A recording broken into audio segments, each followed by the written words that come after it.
Aujourd'hui, je vais monter un abri de jardin, mais c'est un abri de jardin un peu particulier, enfin même franchement particulier, parce que c'est un abri de jardin qui est isolé et étanche. Ça veut dire qu'il va être multi-usage.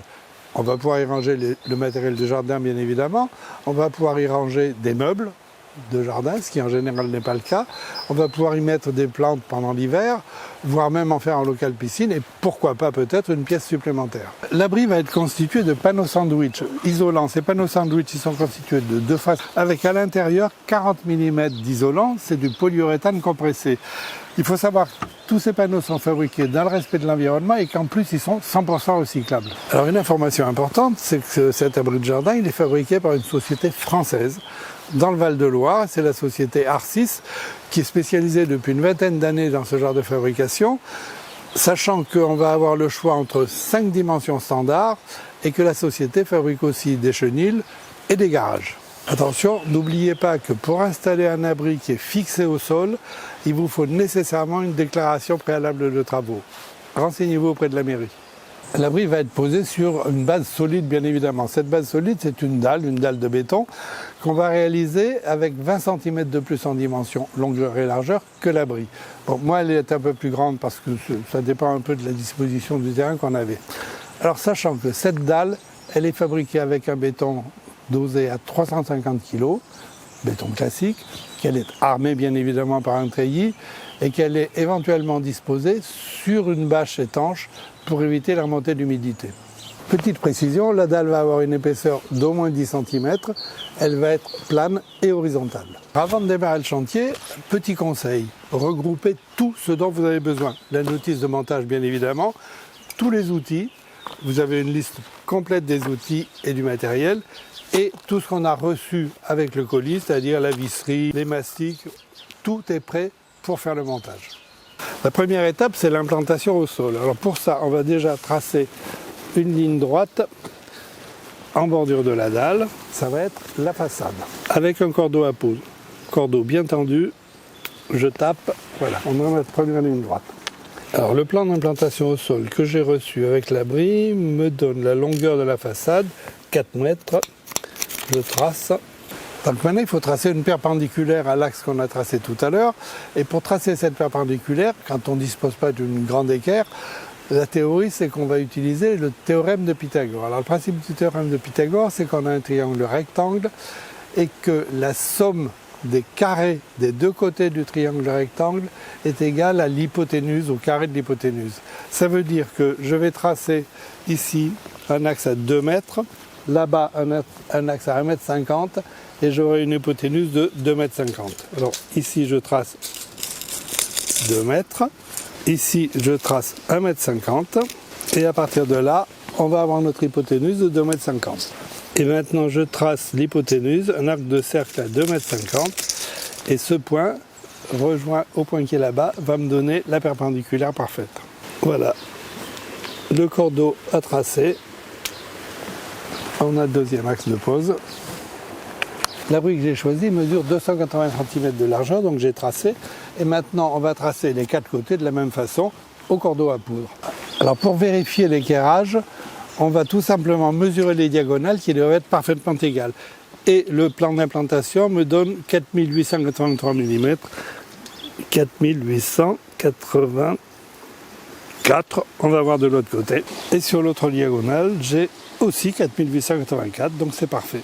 Je vais maintenant fixer les profilés au sol. Alors ces profilés ont une particularité, c'est-à-dire qu'ils ont des trous, ici, qui sont des trous d'évacuation d'eau. Et le trou doit être placé à l'extérieur du bâtiment, donc le profilet sera fixé le long du tracé qu'on a fait tout à l'heure. Mais je vais d'abord mettre un cordon de silicone qui assurera une première étanchéité. Le cordon de silicone est positionné à l'extérieur du rail.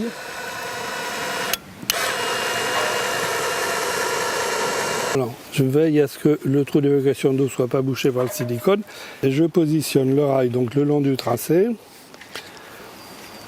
en plaçant le second rail pour qu'on soit parfaitement aligné, c'est bon. Maintenant, on va fixer le rail avec des chevilles à frapper.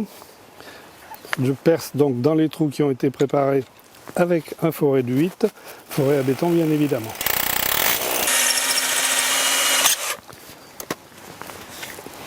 La cheville à frapper est enfoncé dans le trou. Je fixe le rail à chaque trou. À l'arrière de l'abri, le rail de sol est en 2 morceaux, un morceau de 3 mètres et un morceau de 1 mètre, qui évidemment sont posés bien alignés le long du tracé. Je pose tous les rails de sol donc le long des tracés et en perçant toujours avec la mèche de 8. Et toujours pour l'étanchéité, je mets un peu de silicone entre les 2 rails à l'angle. La pose des panneaux commence par un angle arrière. Et d'abord, j'enlève le film de protection qui est en façade du panneau. Donc on positionne le panneau bien au fond. Donc c'est un panneau côté femelle vers moi, c'est-à-dire vers l'arrière. Le panneau a été posé face blanche, côté intérieur.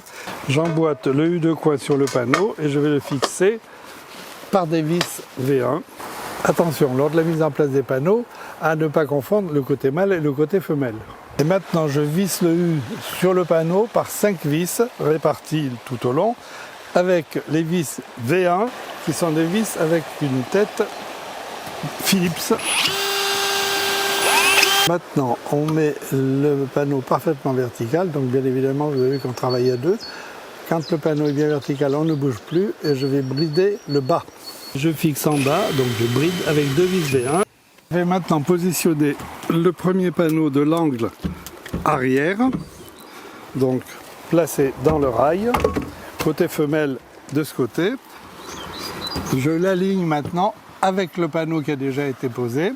Alors je règle la verticalité du panneau avec le niveau et là on va pouvoir visser les 2 panneaux entre eux. Pour assembler les panneaux, j'utilise une vis V3 avec une rondelle. Alors on est toujours avec des vis autoforeuses. Et j'évite de visser trop fort pour ne pas écraser le panneau. Et je fixe maintenant le panneau dans le rail de sol avec les vis V1. Et maintenant on positionne le panneau arrière suivant dans le rail, bien emboîté, côté mâle rentrant dans côté femelle. Et je fixe le panneau dans le rail avec des vis V1 par une vis au centre et une vis à la jonction des 2 panneaux.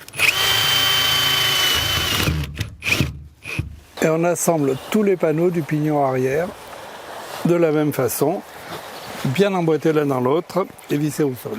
Je pose maintenant le dernier panneau du pignon arrière et serré contre les panneaux déjà en place. Et à l'autre angle du pignon arrière, de la même façon, je visse le panneau arrière dans le panneau latéral avec les vis V3 équipées d'une rondelle.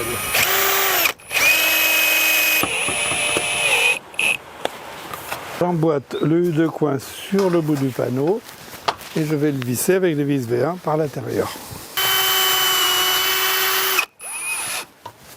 Et je solidarise les panneaux en haut à la jonction des 2 panneaux avec une vis V1.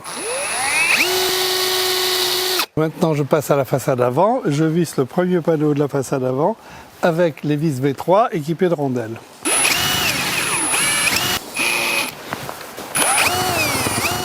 On positionne ensuite la lège sous la fenêtre que je fixe tout de suite par une vis V1. Et on va fixer la partie au-dessus de la fenêtre, bien alignée, avec 2 vis V1. On positionne ensuite la partie centrale du pignon et j'assemble avec 2 vis V1. Et pour terminer, j'ai posé le dessus de la porte et pareil, j'assemble les panneaux entre eux avec des vis V1. Alors l'étape suivante consiste à poser les U métalliques sur les panneaux, donc ça va servir en fait de ceinture et ça va permettre de maintenir le bâtiment.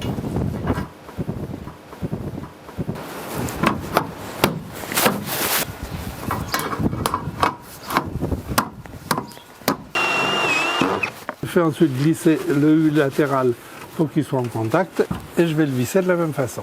Ça y est, les U supérieurs ont été vissés sur les hauts des panneaux, tous les 50 cm, évidemment côté intérieur. Alors je prépare la fenêtre pour la poser.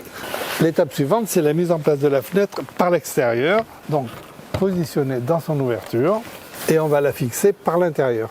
La fenêtre étant maintenue par l'extérieur, je vais la fixer sur les panneaux avec le cadre intérieur, donc dans les trous qui sont prépercés ici. Alors pour assembler la fenêtre, j'utilise des vis spéciales qui sont numérotées V10 et qui sont des vis à tête blanche comme la fenêtre. Un cordon de silicone blanc va assurer l'étanchéité entre la fenêtre et le bardage.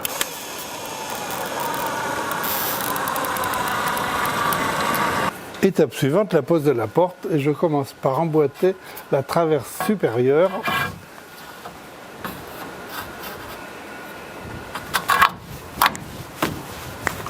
Je pose ensuite les montants qui sont équipés des pommelles, donc pour l'articulation des deux portes, puisque là j'ai une porte à deux vantaux, bien calée vers le haut. Même chose pour le deuxième montant.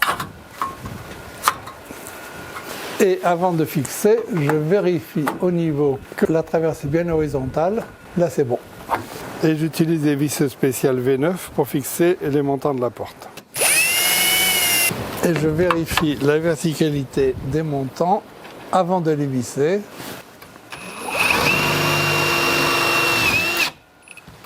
Alors, je monte maintenant les deux vantaux de porte sur les pommelles. Je ferme les deux vantaux.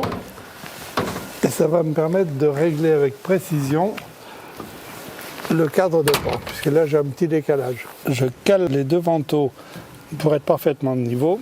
Et je visse, pareil avec les vis spéciales à tête blanche. J'équipe ensuite la porte avec sa serrurerie, donc le barillet. Pour mettre le barillet, il faut tourner la clé d'un 1/8 de tour, placer le barillet, donc en tâtonnant un peu. Dès qu'il est en place, je vérifie. Là, il est en place. Le barillet est fixé par une vis. Voilà. On visse avec délicatesse. Je positionne la plaque de poignée, donc côté ergot à l'extérieur.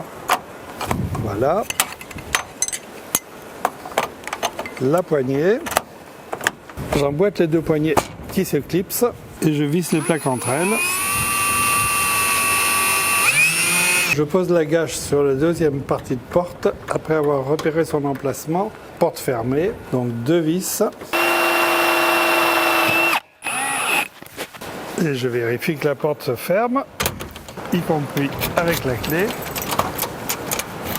Je procède ensuite à la préparation et à la pose du seuil de porte. Au besoin, adaptez-le pour que les deux vantaux viennent bien s'appuyer contre le seuil.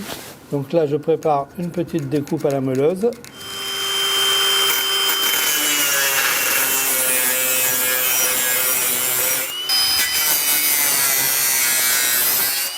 Voilà, la découpe que j'ai faite à la meuleuse me permet d'avoir un appui de la porte à la fois sur le seuil et sur le montant. Je dépose un cordon de silicone pour assurer l'étanchéité.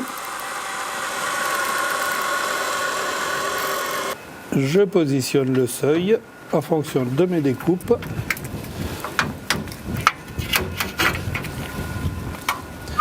Voilà, parfaitement aligné. Et maintenant, je peux le fixer au sol avec des chevilles à frapper.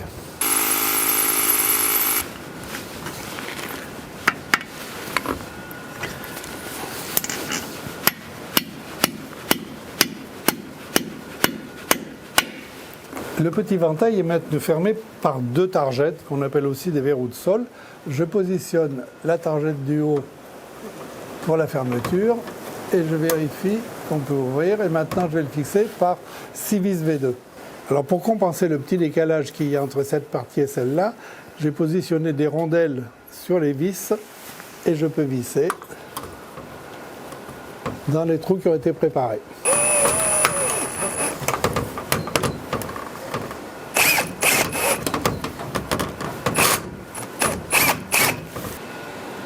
Alors, pour le verrou de sol en partie basse, je suis amené à percer le seuil pour laisser passer le verrou. Et je perce avec des forets de plus en plus gros. Voilà, une fois le tout préparé, je vérifie et je vois que la targette vient bien se bloquer contre le seuil. Alors j'ai vissé le verrou du bas avec de la même façon des rondelles ici pour compenser l'épaisseur du montant. L'étape suivante consiste à réaliser l'habillage de finition de l'abri. Alors on va avoir un certain nombre d'éléments qui sont des habillages donc, de finition pour la sous-saillie ici et pour les angles. Donc je positionne l'élément de sous-saillie. Je trace la découpe au faîtage, donc parfaitement verticale avec un niveau à bulle. Et pour la découpe, le plus simple, c'est d'utiliser une cisaille à tôle.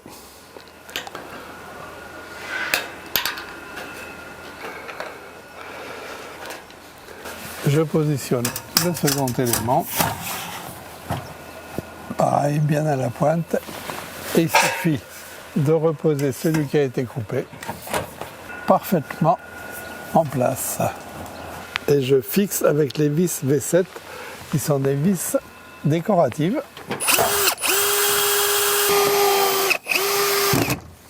Et je visse ensuite les cornières d'angle. Voilà, la cornière est bien positionnée et ensuite je la visse avec les mêmes vis V7. Et le vissage se fait sur ce retour qu'on appelle la pince.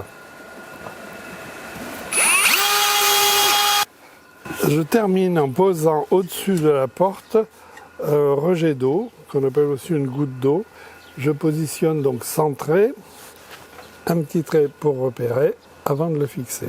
Je commence à le visser une fois qu'il est bien positionné. Alors en réalité, ce que j'ai fait, c'est un pré-vissage. Je ne suis pas allé jusqu'au bout. Maintenant, je dévisse et je vais poser un cordon de silicone. Je dépose un fin cordon de silicone qui va assurer l'étanchéité au-dessus de la goutte d'eau. Donc vous le voyez, c'est un silicone transparent. Et je revisse en écrasant le cordon de silicone. Alors l'étape suivante de la réalisation de mon abri de jardin, c'est la pose de la toiture. Et pour la toiture, je vais d'abord poser sur les deux pignons cette pièce métallique qui est un double U de faîtage. Pour fixer ce double U de faîtage sur les U de rampant, je perce le U de faîtage avec un diamètre de mèche légèrement supérieur à celui de la vis.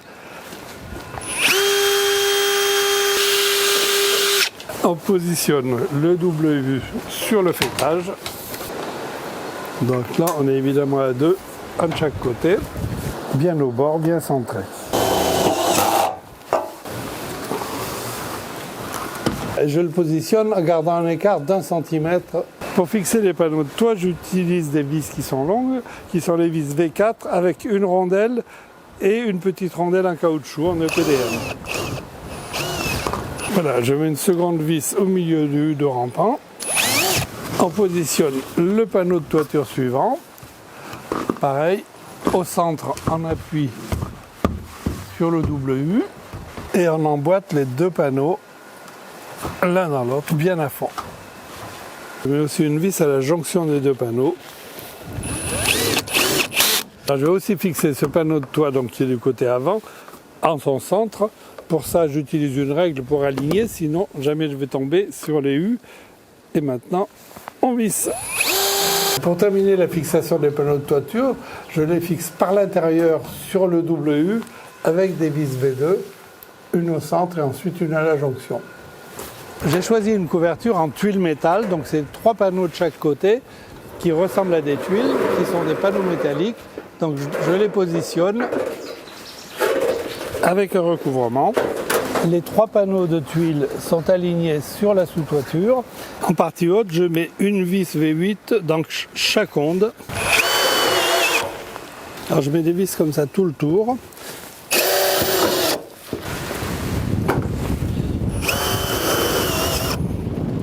Et ensuite, je visse une onde sur 2.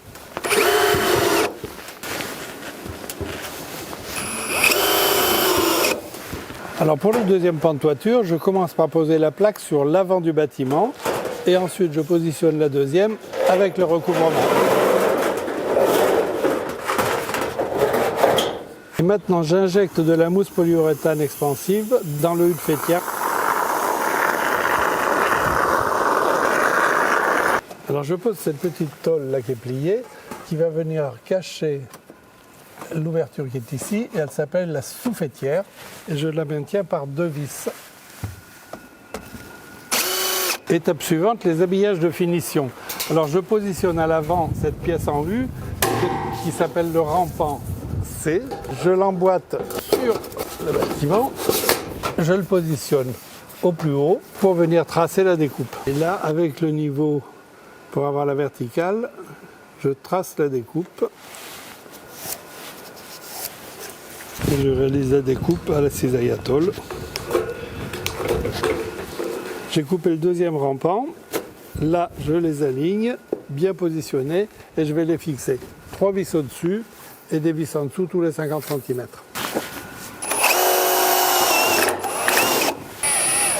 Et à l'arrière, pour habiller l'arrière, j'utilise le rampant G, on voit la forme de G ici, qui est fixé pareil avec les mêmes vis. On arrive à l'étape pose de gouttière, parce qu'il faut bien recevoir l'eau qui descend de cette toiture.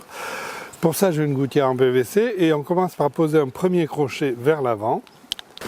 Et je le fixe avec des vis V2. Pour que l'eau s'évacue, il faut que la gouttière ait une pente, entre 3 et 5 mm par mètre. Sur cette longueur qui est un petit peu moins de 3 mètres, on va donc avoir entre 1, 2 et 1,5 cm. Donc je trace à partir de là, du repère de la première. Afin d'aligner les crochets intermédiaires, je tends un cordeau entre le premier crochet et le dernier.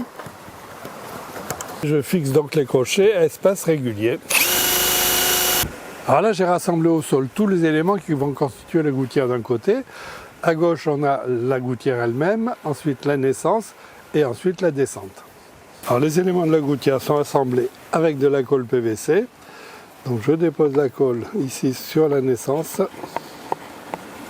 Alors ce petit morceau de gouttière, en réalité, je l'ai découpé pour venir l'emboîter et mettre ensuite le bouchon de fin. Et là, je ferme. Voilà. La naissance est prête à être reliée à la gouttière.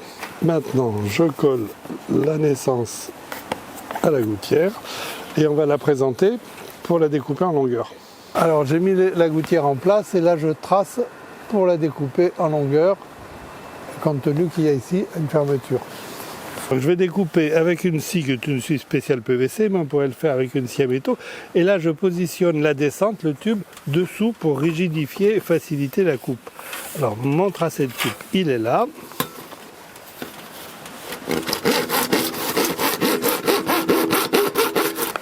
Je colle le bouchon de fermeture à l'autre bout de la gouttière.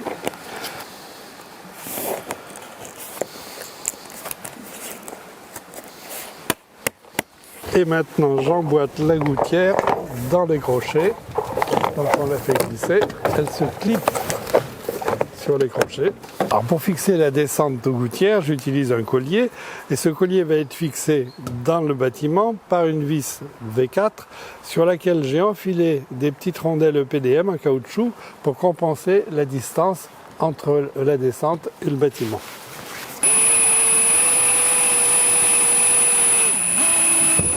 Alors après avoir assemblé la descente, je viens la fixer sur le manchon et attacher avec le collier. La finition sur les côtés se fait par ces équerres qui s'appellent équerres bris de gouttière et que je vais fixer sur la toiture, sur la couverture, donc bien aligné en bout. Je visse une onde sur deux.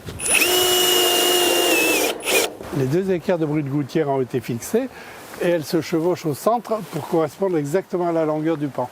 Alors la dernière étape pratiquement de la finition, c'est la pose du faîtage, bien aligné sur le du faîtage, en bordure, et je vais visser une onde sur deux, toujours avec les vis V8.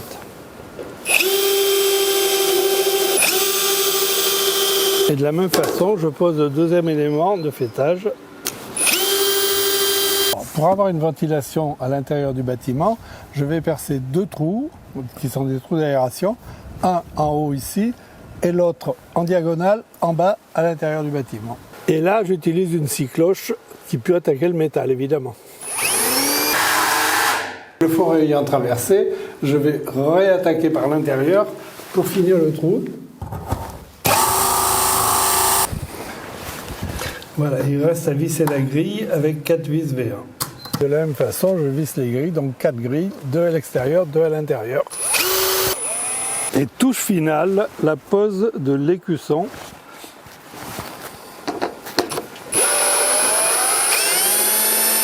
Mon abri de jardin est terminé. Comme vous l'avez remarqué, c'est un peu plus qu'un abri de jardin. On peut y ranger vraiment beaucoup de choses. Alors, petit conseil, c'est que pour avoir une étanchéité maximale, on va couler un ragréage à l'intérieur sur le sol.